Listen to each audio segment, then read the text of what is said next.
ఆకాశవాణి ప్రాంతీయ వార్తలు చదువుతున్నది పొన్నగంటి సుధా. ముందుగా ముఖ్యాంశాలు. రాష్ట్రంలో హరిత ఇంధన ఉత్పత్తిని ప్రోత్సహిస్తున్నామని ముఖ్యమంత్రి నారా చంద్రబాబు నాయుడు పేర్కొన్నారు. హడ్కో, అర్బన్ అథారిటీల సహకారంతో టిడ్కో గృహాలకు మౌలిక వసతులు కల్పిస్తామని మంత్రి పి నారాయణ తెలిపారు. కవయిత్రి మొల్లమాంబ జీవితం ప్రతి ఒక్కరికి స్ఫూర్తిదాయకమని మంత్రి కందుల దుర్గేష్ అన్నారు. ప్రభుత్వ ఉద్యోగులకు ఎన్టీఆర్ వైద్య సేవతో సమానంగా వైద్యం అందించేందుకు ప్రయత్నాలు చేస్తున్నామని మంత్రి సత్యకుమార్ యాదవ్ తెలియజేశారు. ఇక వార్తల వివరాలు. రాష్ట్రంలో తలసరి విద్యుత్ వినియోగం 23% మేర పెరిగిందని ముఖ్యమంత్రి నారా చంద్రబాబు నాయుడు అన్నారు. ఈ రోజు శాసనసభలో ఇంధన శాఖపై జరిగిన చర్చలో ఆయన మాట్లాడుతూ సౌర, పవన విద్యుత్తును 7,700 మెగావాట్ల మేర ఉత్పత్తి చేసిన తొలి రాష్ట్రంగా ఆంధ్రప్రదేశ్ నిలిచిందన్నారు. 2014లో రాష్ట్రంలో 22.5 మిలియన్ యూనిట్ల కరెంటు కొరత ఉండేదని, కేంద్ర ప్రభుత్వ సహకారంతో 2014 డిసెంబరు నాటికి ఎక్కడా కరెంటు కొరత లేకుండా చేసి జనవరి 2018 నాటికి మిగులు విద్యుత్ సాధించిన రాష్ట్రంగా మార్చామని అన్నారు. భూతాపాన్ని అరికట్టేందుకు గ్రీన్ ఎనర్జీ ఉత్పత్తి దిశగా ప్రయత్నాలు ముమ్మరం అయ్యాయని తెలిపారు. దీనిలో భాగంగా సౌర, పవన, పంప్డ్ స్టోరేజ్, బ్యాటరీ, బయోఫ్యూయల్ ద్వారా ఉత్పత్తి అయ్యే విద్యుత్తును స్మార్ట్ గ్రిడ్ ద్వారా సరఫరా చేయాలని ప్రయత్నం చేస్తున్నామని ముఖ్యమంత్రి పేర్కొంటూ, గ్రీన్ ఎనర్జీ మనం ఉత్పత్తి చేస్తే down stream industries, green hydrogen, green ammonia, ఇంకా చాలా డౌన్ స్ట్రీమ్ ఇండస్ట్రీస్ ఉన్నాయి. ఇది చేసి మనం ఎక్స్పోర్ట్ చేయొచ్చు వేరే దేశాలకు. అదే విశాఖపట్నంలో పెట్టిన ప్లాంట్ కూడా. ఈవెన్ రేపు రాబోయే రోజుల్లో ఓడలు గాని, విమానాలు గాని, ఇవన్నీ కూడా గ్రీన్ ఎనర్జీతో రన్ చేసే పరిస్థితికి వస్తున్నారు. ప్రపంచం అంతా కూడా ట్రాన్స్ఫర్మ్ అయ్యే పరిస్థితి వస్తుంది. దీనివల్ల కాస్ట్ ఆప్టిమైజేషన్ చేయడం కోసం ముందుకు పోతున్నాం. సస్టైనబుల్ ఎకానమీ ఉండాలంటే గ్రీన్ ఎనర్జీ తప్ప వేరే మార్గం లేదు. నిర్మాణంలో ఉన్న 3,65,430 చదరపు అడుగుల టిడ్కో గృహాలను ఈ సంవత్సరం జూన్ 12 నాటికి పూర్తి చేస్తామని పురపాలక శాఖ మంత్రి పి నారాయణ తెలిపారు.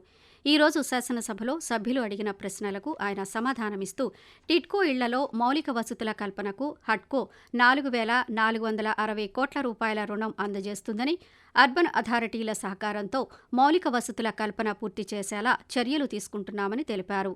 గత ప్రభుత్వ హయాంలో 77,606 మందికి ఇళ్లు ఇవ్వకుండానే వారి పేరు మీద బ్యాంకు లోను తీసుకోవడం జరిగిందని, దీనివల్ల ఇళ్లు లేకుండానే వారిపై నెలవారీ వాయిదాల చెల్లింపుల భారం పడిందని పేర్కొన్నారు.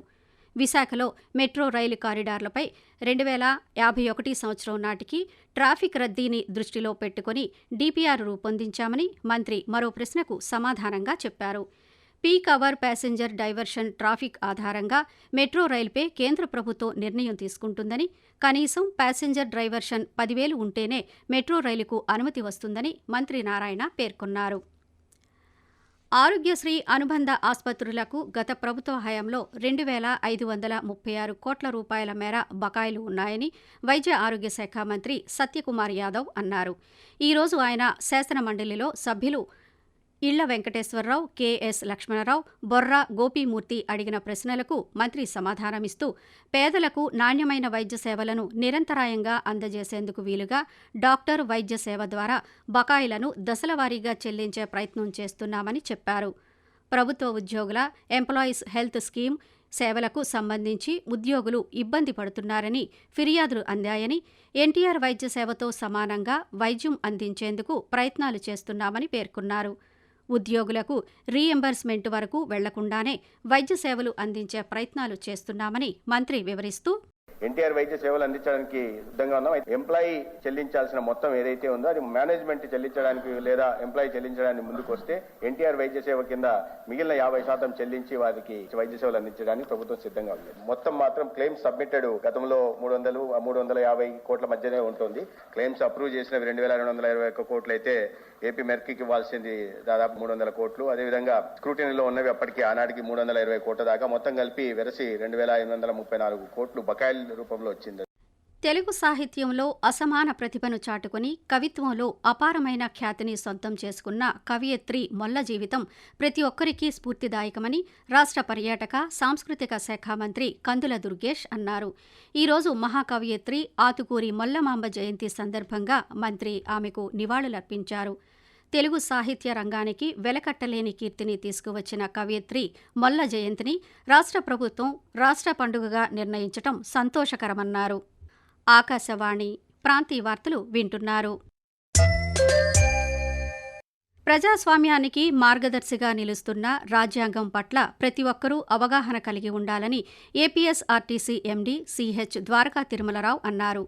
ఆకాశవాణి విజయవాడ ప్రాంతీయ వార్తా విభాగం ఆధ్వర్యంలో 75 సంవత్సరాల రాజ్యాంగం వేవ్స్ సదస్సు మహిళా భద్రతపై విజయవాడలో ఈరోజు నిర్వహించిన కార్యక్రమంలో ఆయన ముఖ్య అతిథిగా పాల్గొన్నారు. ఈ సందర్భంగా ఆకాశవాణి ప్రాంతీయ వార్తా విభాగం రూపొందించిన ఆకాశవాణీయం అనే పుస్తకాన్ని Akashvani Vijayawada deputy director general M Someswararao, ప్రాంతీయ వార్తా విభాగాధిపతి శ్రీ సాయి వెంపాటితో కలిసి ఆయన ఆవిష్కరించారు. ఈ సందర్భంగా మాట్లాడుతూ రాజ్యాంగ స్ఫూర్తిని ప్రతి ఒక్కరూ కొనసాగించాలని, భారత రాజ్యాంగం అమలులోకి వచ్చి 75 సంవత్సరాలు పూర్తి చేసుకోవటం మన అందరికీ ఎంతో గర్వకారణమని తెలిపారు.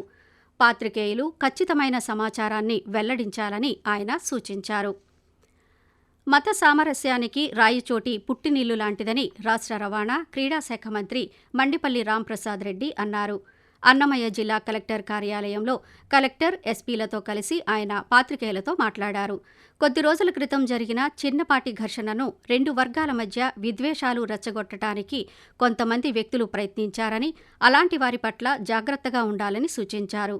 ఆ ఘటన కొంతమంది వ్యక్తుల మధ్య తలెత్తిన వివాదమే తప్ప వర్గాలకు సంబంధం లేదని మంత్రి స్పష్టం చేశారు. సున్నితమైన అంశాలకు సంబంధించి సామాజిక మాధ్యమాల్లో తప్పుడు పోస్టులు పెట్టేవారిపై చర్యలు తీసుకుంటామని హెచ్చరించారు. భవిష్యత్తులో ఎలాంటి చిన్నపాటి సంఘటనలు కూడా జరగకుండా సామరస్యంగా పరిష్కరించుకోవాలని మంత్రి ఈ సందర్భంగా సూచిస్తూ, గత వారం రోజుల నుంచి రాయచోట్లో జరిగిన పరిణామాల వల్ల ఇక్కడ జిల్లాలోనే కాకుండా రాష్ట్రంలో కొన్ని అపోహలు ఉన్నాయి. కొన్ని వర్గాల మధ్య అన్నదమ్ముల్లాగా కలిసి ఉండే వర్గాల మధ్య అనుకోండి, అలాగే ఇక్కడ లోకల్ గా అందరూ కలిసిమెలిసి ఉండే వాళ్ళ మధ్య కొన్ని అపోహలు సృష్టించడం కొందరి వల్ల అయింది. కాబట్టి దాన్ని పోలీసులు అయితేనేం, ప్రభుత్వం అయితేనేం చిత్తశుద్ధితో ఈ వారం రోజులు పనిచేసింది. కాబట్టి ఈరోజు రాయచోట్లో శాంతి భద్రతలు అదుపులో ఉన్నాయి. అలాగే ప్రజలు కూడా ఇక్కడ సమస్య లేకుండా వ్యాపారాలు చేసుకుంటూ వాళ్ళ జీవనం సాగిస్తూ ఉన్నారు. మాదక ద్రవ్యాల పట్ల ప్రజలు, విద్యార్థులు, యువతకు అవగాహన కల్పించేందుకు విజయనగరం జిల్లా పోలీసులు చేపట్టిన సంకల్పం కార్యక్రమానికి ప్రతిష్టాత్మక స్కాచ్ అవార్డు లభించింది. దేశవ్యాప్తంగా వివిధ రాష్ట్రాల్లో పోలీసులు డ్రగ్స్ నియంత్రణకు చేపడుతున్న చర్యలను పరిశీలించిన కమిటీ విజయనగరం జిల్లా పోలీసు శాఖ చేపట్టిన సంకల్పం కార్యక్రమాలతో సంతృప్తి చెంది స్కాచ్ అవార్డుకు ఎంపిక చేసిందని జిల్లా ఎస్పీ వకుల్ జిందాల్ తెలిపారు. మాదక ద్రవ్యాలకు అలవాటు పడిన యువతలో మార్పు తీసుకువచ్చి వారిని తిరిగి సన్మార్గంలో నడపాలనే ఉద్దేశంతో ఈ కార్యక్రమాన్ని చేపట్టామని, ఈ అవార్డుతో తమ బాధ్యత మరింత పెరిగిందని ఆయన చెప్పారు. భూ సర్వేలతో నిరుపేదలకు న్యాయం జరుగుతుందని తిరుపతి జిల్లా కలెక్టర్ ఎస్ వెంకటేశ్వర్ అన్నారు. తిరుపతి జిల్లా శ్రీకాళహస్తి మండలంలోని ఓబులాయిపల్లిలో రైతు గ్రామ సభ కార్యక్రమంలో ఈరోజు ఆయన పాల్గొన్నారు. ఈ సందర్భంగా మాట్లాడుతూ జిల్లా వ్యాప్తంగా భూ సర్వేలను నిర్వహిస్తున్నామని చెప్పారు. గతంలో భూ సంబంధిత రీసర్వేలు నిర్వహించామని, అనంతరం గ్రామాల్లో అధికారులతో, ప్రజాప్రతినిధులతో రెవెన్యూ సదస్సులు నిర్వహించామని తెలిపారు. ప్రజలు ఈ భూ రీసర్వేను సద్వినియోగం చేసుకోవాలని కలెక్టర్ సూచించారు. మహాకవయిత్రి ఆతుకూరి మల్లమాంబ జయంతి వేడుకలు విశాఖ కలెక్టర్ కార్యాలయంలో ఘనంగా జరిగాయి. కుమ్మరి శాలివాహన సంఘం డైరెక్టర్ చిరంజీవులతో కలిసి జిల్లా కలెక్టర్ ఎంఎన్ హరేంద్ర ప్రసాద్, సంయుక్త కలెక్టర్ కె మయూర్, అశోక్ మొల్ల చిత్రపటానికి పూలమాలలు వేసి నివాళులర్పించి ఆమె జీవిత విశేషాలను గుర్తు చేసుకున్నారు. ఆకాశవాణి ప్రాంతీయ వార్తలు ముగించే ముందు ముఖ్యాంశాలు మరోసారి. రాష్ట్రంలో హరిత ఇంధన ఉత్పత్తిని ప్రోత్సహిస్తున్నామని ముఖ్యమంత్రి నారా చంద్రబాబు నాయుడు పేర్కొన్నారు. హడ్కో, అర్బన్ అథారిటీల సహకారంతో టిట్కో గృహాలకు మౌలిక వసతులు కల్పిస్తామని మంత్రి పి నారాయణ తెలిపారు.